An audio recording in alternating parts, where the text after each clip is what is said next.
गोंडवाना साम्राज्य जिसका महारानी दुर्गावती साम्राज्य व्यवस्था में महारानी हुआ करते थे, लेकिन समय का काल चक्र है। जिस समय हम ऊपर थे यानी राजा महाराजा थे, लेकिन परिस्थिति ऐसा हुआ कि आज हम लोग नीचे हैं। इसलिए साथियों, मैं आप लोगों से सिर्फ यही कहना चाहूंगा कि आज हमें उनको स्मरण करना चाहिए, उनसे हमें प्रेरणा लेना चाहिए और उनके जीवन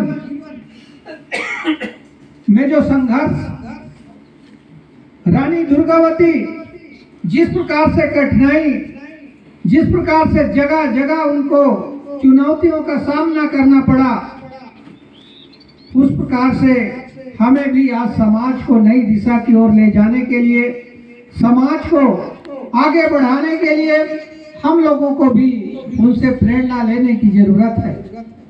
साथियों, गोंडवाना का क्या पहचाना, गढ़ गोत्र और बाना, यह गोंडवाना की पहचाना, इस बात को लगातार हमारे समाज से भी कहते आए कि यदि हम इस समाज के हैं तो हम लोगों के पूर्वजों का साम्राज्यकालीन किला था, गढ़ था, उनका राज्य हुआ करता था। तो उसी प्रकार से 52 गढ़ 57 परगना में महारानी दुर्गावती ने भी राज्य किया था। हालांकि वो चंदेल वंशी समाज से आए थे। रानी दुर्गावती जिन्होंने यहाँ पे गढ़ा मंडला में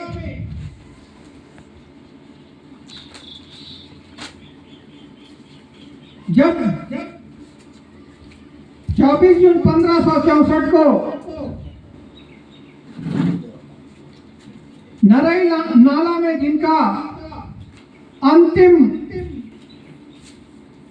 दौर में जिनको आसफ खान ने हराया था, यानी छल पूर्वक उसको मार गिराया था, तो इस प्रकार से हम लोगों को उनसे प्रेरणा लेना चाहिए कि जिस प्रकार से छल पूर्वक जो नरई नाला था, जहां पे बांध को फोड़कर उनको उनका जो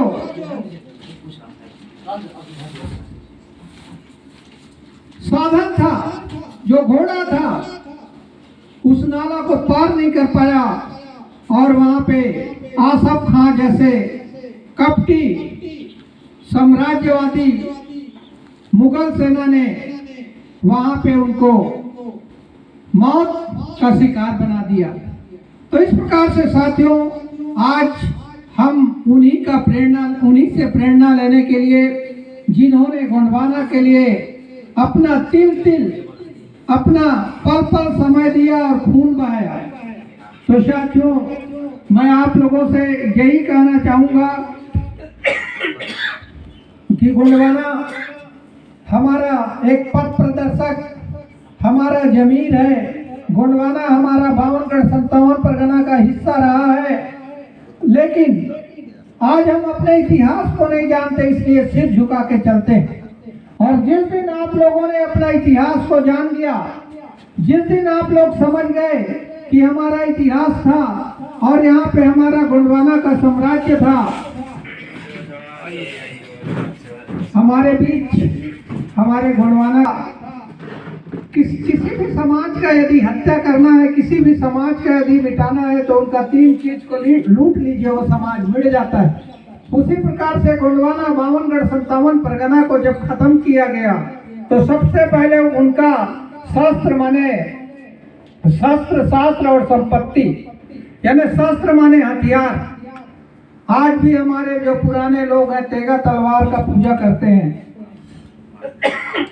यानी तलवार का पूजा करते हैं, हथियार का पूजा करते हैं। लेकिन जब हम लोगों का साम्राज्य खो गया, तो सबसे पहले हम लोगों का हथियार की आजादी को मिटाया गया। उसके बाद शास्त्र माने भाषा और धर्म, संस्कृति, इसे भी मिटा दिया गया। उसके बाद खजाना, खजाना के बारे में आप सभी लोग जानते होंगे। जिस समय आसफ खान ने रानी दुर्गावती को हराया, उस समय मुगल सेना आसफ खान उसका 10वां हिस्सा संपत्ति को नहीं ले जा सका, इतना आकूत संपत्ति गोंडवाना में था। तो इस प्रकार से पहले जमाना में हमारे दादा परदादा हुआ करते थे। कुछ पहले हमारे दादा परदादा हुआ करते थे, उन लोग बड़े बड़े गंगारों में जो पुराने सिक्का होता था, जिन्हें कहीं तालाब के मेड़ में, कहीं आम के पेड़ के नीचे, तो कहीं घरों के दीवारों में माने गड़ा देते थे। माने इतना अकूत संपत्ति था। तो इस समाज को जब हत्या किया गया, इस समाज को जब मिटाया गया, इस समाज को जब लूटा गया, तो सबसे पहले इस समाज का शस्त्र को मिटा दिया गया। आज हम अपना तेगा तलवार तीर कमान तक लेके नहीं जा सकते। हथियार की बात तो दूर रही, आज सिख सरदारों को देखेंगे खुलेआम तलवार लेके चलते हैं, पर उन्हें कोई पाबंदी नहीं। पर हमारे गौड़ समाज के लोग जो साम्राज्यवादी व्यवस्था के मालिक थे, आज हम लोग अपना तेगा तलवार लेके नहीं चल सकते। तो इस समाज को जब खत्म किया गया, गोंडवाना साम्राज्य को लूटा गया, मिटाया गया, तो सबसे पहले शस्त्र की आजादी को खत्म कर दिया गया। उसके बाद शास्त्र माने माँ, धर्म माने पिता। इस तरीके का हमारे लोग कहते हैं कि शास्त्र माने भाषा माने माता। आज हम इतने लोग हैं लेकिन अपनी मातृभाषा गोंडी को नहीं जानते। भाषा माने पहचान। जो व्यक्ति अपने माँ को ना पहचान सके, उसका दुनिया में कहीं कोई कदर नहीं होता, कोई सम्मान नहीं होता, कोई इज्जत नहीं होता। आज बंगाल में जाएंगे लोग बंगाली बोलते हैं, उड़ीसा में जाएंगे तो उड़िया में बोलते हैं, तेलुगु देशम के लोग आंध्रा वाले तेलुगु में बोलते हैं। उस समय हमारा 52गढ़ 57 परगना था, उस समय हमारे लोग गोंडी मातृभाषा में बात करते थे। Gondi is the most important language, यानी ये महत्वपूर्ण भाषा था गोंडवाना साम्राज्य में, लेकिन इसे मिटाया गया। तो यही कारण रहा कि सबसे पहले हमारा हथियार की आजादी को मिटाया गया, फिर शास्त्र माने भाषा की आजादी को मिटाया गया। जब 1 नवंबर 1956 को भाषावार राज्यों का पुनर्गठन हुआ इस देश में, उस समय जो भाषा बोले उनको भाषाई राज्य मिला। जो उड़िया बोला उड़ीसा दिया गया, बंगाली बोला बांग्लादेश दिया गया, गुजराती बोला गुजरात दिया गया, तेलुगु बोला तेलुगु देशम आंध्र प्रदेश दिया गया। लेकिन गोंडवाना के गोंडी भाषी लोगों को क्या मिला? यही बेड बिगारी जिल्लत अपमान। आज तन ढकने के लिए ठीक से कपड़ा तक नसीब नहीं होता। यानी इस समाज को क्या मिला? सिर्फ गरीबी मिला। तो हमारे साथ अन्याय हुआ है। इसलिए साथियों, हम लोगों को एकजुट होना चाहिए, एक साथ रहना चाहिए।